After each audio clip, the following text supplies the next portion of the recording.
Hello বন্ধুরা, আজকে নিয়ে আইছি তোমাদের সাথে নতুন একটা ব্লগ, নতুন একটা রান্নার রেসিপি নিয়ে আইছি তোমাদের সাথে শেয়ার করতে যাচ্ছি। আমি আজকে বাড়িতে, যেহেতু আমাকে বাড়িতে কাঁঠাল গাছ আছে, তাই আর কি আজকে আমার মাথায় ফট করে বুদ্ধি আসলো যে আজকে কেন না কাঁঠালের রেসিপি বানানো যায়।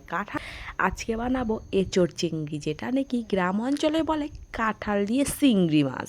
তো দেখো, এখানে আমার বোন এখানে কাঁঠালের দিয়ে চিংড়ি মাছ বানানোর জন্য চিংড়ি মাছ বাছতে বসে পড়ছে। চিংড়ি মাছে প্রথমে মাথাটা মুন্ডুটা সরাই নিতে লাগলো, তারপরে লেজটা ফালাই দিল চোচাটা, তারপরে পিঠের উপরে যে চোচাটা আছে সেটা ভালো করে বাইসা নিল। দেখো বাইসা এইভাবে করে রাখলো, এইভাবে রাখতে রাখতে এইভাবে বোনারা আমি এখানে বসে পড়ছি চিংড়ি মাছের মাথার যে পিঠের উপরে যে রকটা আছে সেটা হালানোর জন্য। দেখো চাকু নিয়ে বসে পড়ছি, চিংড়ি মাছের উপরে যে রকটা আছে দেখো এটা টান মারলে, একটুখানি কাইটা টান মারলেই বাইরে হয়ে আইসা পড়ে। এই দেখো বন্ধুরা, এরপর দেখি এখানে চিংড়ি মাছটা বাছা হয়ে গেছে অনেকটা। এরপর বুনো বাঁচতেছিল, তার জন্য আমি চলে আইছি কাঁঠাল পাড়ার জন্য। দেখো কাঁঠাল গাছে অনেকটাই কাঁঠাল ধরছে, এখনও যেহেতু কাঁঠালগুলো এখনও বাড়তি হয় নাই, কচি আছে, তাই আর কি সিঁড়িটা নিয়ে ওইটা বললাম কাঁঠাল গাছে কাঁঠাল পাড়ার জন্য। দেখো কাঁঠাল একটা পায়রা নিলাম, এরপর দেখো দিদার হাতে কাঁঠালটা দিয়ে দিলাম। দিদার হাতে দেওয়ার পর বুনু আইসে এখানে কাঁঠাল দেখার জন্য, ওর হাতে দিয়ে দিলাম। বুনু রেখে গেল বারান্দার মধ্যে। দেখো বারান্দা থেকে দিদা এখানে কাঁঠাল কাটতে বসে পড়ছে। আমরা যেহেতু কাঁঠাল কাটতে পারি না, তাই আর কি দিদারে দিয়ে দিলাম কাঁঠাল কাটবার জন্য। দেখো দিদা তো এখানে ভালো করে কাঁঠাল কাটতে বইয়া বললো। দেখো নানান রকম করে সাইজ করে কাটে নিল কাঁঠাল। আর কাঁঠাল কাটবার জন্য তবে কাটতে লাগে, তোমরা যারা যারা কাঁঠাল কাটবার পারো না, বা আমার মতন যারা যারা কাঁঠাল কাটতে পারো না, তোমরা এই কাঁঠাল কাটার ভিডিওটা দেখো, তোমাদের অনেক উপকারে আইব। তাই দেখো কাঁঠালটা এরকম করে ধার ধার এগুলো ফালাই নিল, যেগুলা নাকি কাঁঠালের উপরে অনেকটাই কাঁঠালের যে ধার ধার অংশটা হয় এগুলা হালাই নিল। এরপরে কাঁঠালের বুকটা হালাইয়া এইভাবে মাংসটা দিয়ে দিল। মাংসটা দেওয়ার পর এরপর দেখো কাঁঠালে আস্তে আস্তে করে জলের মধ্যে তেল দিয়ে দিছে, তেলের মধ্যে কাঁঠাল দিয়ে দিছে। এইভাবে করে আস্তে আস্তে করে কাঁঠালটা কাইটা নিল। এরপর দেখো দিদার কাঁঠাল কাটা হয়ে গেছে, আর এদিকে আমি আমার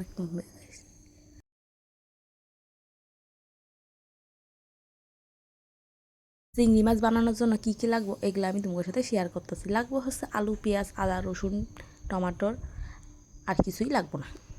এরপর দেখো পেঁয়াজটা এইভাবে করে সুইলা নিলাম, সুইলা ছোট একটু জল নিয়ে নিলাম, জলের মধ্যে পেঁয়াজটা রাইখে নিলাম। এরপরে দিয়ে দিলাম আদা, পেঁয়াজ, রসুন, টমাটোর এইসব দিয়া ভালো করে ধুইয়া নিলাম। এরপরে কাঁঠালটা ভালো করে ধুইয়া প্রেসারে সিটি দিতে বসাই দিলাম। প্রেসারে দিমু একটা সিটি, একটার বেশি দিমু না, একটার বেশি দিলে কাঁঠালটা সিদ্ধ হইয়া বেশি যাব, এই জন্য কাঁঠালটা বেশি সিদ্ধ করুম না। এই জন্য একটা সিটি দিয়া 10 মিনিটের মতন প্রেসারটা ঢাইকে রেখে দেবো। এরপর দেখো মিক্সি গ্রাইন্ডারে আমি এখানে মশলাটা কইরা নেব। মশলার জন্য আমার লাগবে কাঁচা লঙ্কা, শুকনো লঙ্কা, আদা, রসুন, আর লাগবো একটা টমাটোর কুচি। এই দিয়ে আমি মিক্সি গ্রাইন্ডারতে একটু সামান্য একটু জল দিয়া মিক্সি গ্রাইন্ডারে মশলাটা কইরা নিব। তোমরা চাইলে হাতেও কইরা নিতে পারো। এই দেখো আমি একটু জল দিয়ে মিক্সের ঢাকনাটা লাগাই নিলাম। ঢাকনাটা লাগানোর পরে দেখো কি সুন্দর ম্যাজিক, তাই না? মশলা রেডি।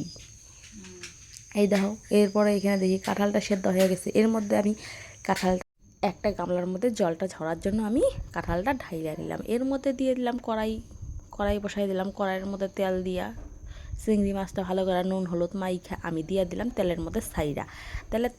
তেলের সাইরা দেওয়ার পর ভাইজে নেওয়ার পর এরপরে দিলাম দেখো কী কী লাগবো আমার ফোনে দেওয়ার জন্য সেটাই। তেলের মধ্যে একটা শুকনো লঙ্কা দিয়া, দুইটা গরম মশলা দিয়া, দুইটা এলাইচি দিয়া, একটা বড় এলাইচি দিয়া, আর ওর মধ্যে সামান্য দুইটা লবঙ্গ আর গোলমরিচ দিয়া আমি এটা ভাইজা নেবো লালচে রং করে। লালচে রং হয়ে গেলে এর মধ্যে দিয়ে দেবো গোটা জিরা, গোটা জিরার মধ্যে দিয়ে দেবো আলুগুলারে কাইটে রাখছিলাম, ওই আলুর উপরে দিয়ে দেবো নুন হলুদ দিয়ে ভালো করে লালচে রং করে ভাইজা নেবো। ভাইজা নেওয়ার পর দিয়ে দেবো পেঁয়াজ কুচি। পেঁয়াজ কুচি দেওয়ার পর পেঁয়াজটা ভালো করে লবণ দিয়া, একটুখানি সামান্য একটু লবণ দিয়ে ভাইজা নেবো। ভাইজা নেওয়ার পর লালচে রং হয়ে যাওয়ার পর টমাটো কেটে রাখছিলাম, সেই টমাটোটা আমি এখানে দিয়ে দেবো। এরপরে টমাটোটা দিয়ে আবার একটু সামান্য একটু লবণ দিয়ে ভালো করে ভাইজা লালচে রং করে নেব। টমাটোটা যেই নরম হয়ে গেছে অমনি দিয়ে দেবো এর মধ্যে আমি মিক্সি করে রাখছিলাম যে মশলাটা, সেই মশলাটা আমি এখানে দিয়া 2 মিনিটের মতন ভাইজা এর মধ্যে দিয়ে দেবো নুন হলুদ জিরার গুঁড়া ধনিয়ার গুঁড়া, আর এর মধ্যে দিয়ে দেবো গোটা 2-3টা রসুনের কোয়া। এরপরে দেখো এখানে চিংড়ি মাছের যে বাটাটা, চিংড়ি মাছের যে মাথা লেজা বাটাটা, চিংড়ি মাছের যে লেজ এর মাথাটা যে রাখছিলাম সেটা বাইটা নিছি। বাইটা নেওয়ার পরে আমি এটা এখানে মশলাটা ভাইজে নেওয়ার পর আমি এখানে বাটাটা আমি এখানে দিয়ে দিলাম। তাহলে মশলা থেকে তেল ছাড়ার পর এখানে আমি বাটাটা দিয়ে দিছি। বাটাটা দেওয়ার পর ভালো করে আমি 10 মিনিটের মতন একটু সামান্য একটু জল দিয়ে ভালো করে ভাইজে নিলাম, নাহলে কাঁচা কাঁচা গন্ধ করবো, এই জন্য আমি ভালো করে ভাইজে নিছি। ভাইজে নেওয়ার পর দেখো খুব সুন্দরই একটা গন্ধ বাড়াইছে। তোমরা চিংড়ি মাছের তো জানোই খুব সুন্দর দেওয়ার সঙ্গে সঙ্গে গন্ধটা বাড়াই গেছে। তারপরে দেখো বন্ধুরা এখানে আমি কাঁঠালটা দিয়া ভালো কইরা নাড়াচাড়া কইরা নিতেছি চারোদিকটা। এই দেখো কাঁঠাল থেকে তেল ছাড়তে শুরু করে দিছে। এর মধ্যে আমি ভালো করে নাড়াচাড়া করে সামান্য একটু জল দিয়ে দিছি। জল দেওয়ার পর আমি এখানে কোনো গুঁড়া মশলা ব্যবহার করবো না, করুম হলো এখানে মিট মশলাটা ব্যবহার করলে তোমরা আগে মিট মশলাটা ব্যবহার করে দেখো, তুমি করে খুব ভালো লাগবো। এই দেখো বন্ধুরা মিট মশলাটা দিয়া সুন্দর একটা গন্ধ বাড়াই গেছে। এর মধ্যে আমি চিংড়ি মাছ দিয়ে দিছি। আগে চিংড়ি মাছের ভিডিওটা তোমার দেখাতে পারিনি, আর দেখো চিংড়ি মাছটা দেওয়ার সময় আমি ভুলে গেছিলাম, এই জন্য চিংড়ি মাছটা দিতে পারিনি। দেখো বন্ধুরা আমার একদম কাঁঠালের তরকারি একদম রেডি। আর সবার প্রথমে আমার বোনরে দিছি খাইবার জন্য, দেখি কেমন হয়েছে বলে। ও তো বললো খুবই ভালো হয়েছে, আমার কাছে তো খুব ভালো লাগছে। তারপর বললাম দিদারে কেমন হয়েছে বলো দিদা কেমন হয়েছে, তারপর দিদা বলে খুব ভালো হয়েছে। এই চিংড়ি মাছের রেসিপিটা যদি তোমার কাছে ভালো লাগে থাকে প্লিজ আমার চ্যানেলটাকে লাইক কমেন্ট শেয়ার সাবস্ক্রাইব করতে ভুলো না। আর এম করে বাড়িতে একবার বানায় দেখো, তুমি করে খুব ভালো লাগবে। টাটা বাই বাই, দেখা হবে পরে একটা নতুন একটা ভিডিও নিয়ে।